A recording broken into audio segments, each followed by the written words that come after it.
এখন দিন দিন যেন ডিভোর্সের সংখ্যা বেড়েই চলছে। এর পিছনে একটি কারণ কি জানো? একটি কারণ হলো ক্যামেরাম্যান। দেখো, আমাদের যখন বিয়ে হয়, খুব মনোযোগ সহকারে কথাটা শুনবে। যখন আমাদের বিয়ে হয় তখন কিন্তু আমাদের অগ্নি সাক্ষী করে বিয়ে হয়, হোম যজ্ঞ হয়, সেই মন্ত্রগুলো খুব মন দিয়ে পড়তে হয়। স্বামী স্ত্রী যে দম্পতিরা থাকে সেই দুজনেরই সেই মন্ত্র উচ্চারণ করতে হয়, এবং সিঁদুর দানটাও খুব মনোযোগ সহকারে মন্ত্র পড়ে সিঁদুর দান করতে হয়। কিন্তু এখন দেখা যায় বিয়ের আসরে ক্যামেরা থাকবে না, তা কি হয়? ক্যামেরাম্যান যে কোনো জায়গায় গিয়ে, হয়তো যজ্ঞেতে আপনি আহুতি দিচ্ছেন, খই ফেলছেন, তখন গিয়ে বাধা দিচ্ছে, এইভাবে দাঁড়াও, তুমি স্টপ হয়ে যাচ্ছ, আহুতি দিতে দিতে তুমি স্টপ হয়ে গেলে, সেই অবস্থায় তার ছবি তুলছে। আবার যখন সিঁদুর দান করতে যাচ্ছে, এই দাঁড়াও, দাঁড় করিয়ে দিচ্ছে, থামিয়ে দিচ্ছে, তারপরে ছবি তুলে তারপরে সিঁদুর দান করছে।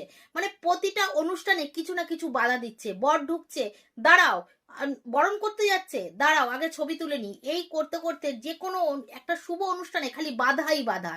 এবার ভাবো, যে কোনো শুভ অনুষ্ঠানে যদি বাধা পড়ে, সেই অনুষ্ঠান কি সফল হয়? সফলতা কি পায়? পায় না।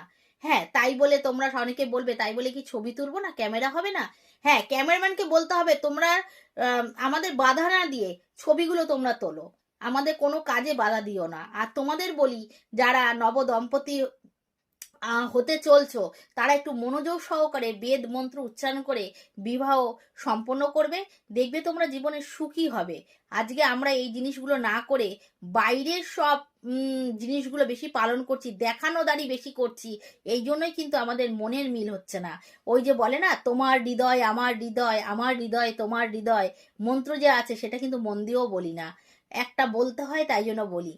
তাই জন্য বিয়ের আসরে একটু মনোযোগ সহকারে বেদ মন্ত্র উচ্চারণ করবে, করলে তোমাদের জীবন অবশ্যই সুখময় হবে। তখন আর দেখবে আর ডিভোর্স হবে না। আগেকার দিনের মানুষরা কিন্তু এত ছবি তোলা টোলা কিন্তু হতো না, কিন্তু তারা মনোযোগ সহকারে বেদ মন্ত্র উচ্চারণ করে বিবাহ করত, এবং তাদের দাম্পত্য জীবন অনেক বছর অবধি টিকে থাকতো।